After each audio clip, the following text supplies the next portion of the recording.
Kailangan natin ang suporta ng US para ipagtanggol ang teritoryo laban sa pananakop ng China sa West Philippine Sea. Ito ay walang pakinabang sa mamamayang Pilipino at ang higit pa, lalo itong pagdudulot ng mas matinding kahirapan at paglabag sa mga karapatang pantao.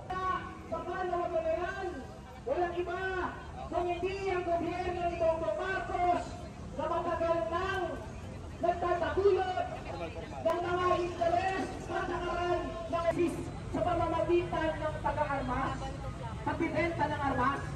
Napatunayan na natin yan at ang pinaka-latest ay yung ginagawa nila sa patrimonya ng ating bayan. Pero paano natin gagawin yun? Mga kasama at mga kababayan, isa lamang po ang natatanging solusyon upang palakasin ang ating pagtatanggol sa mga teritoryo sa ating matrimonya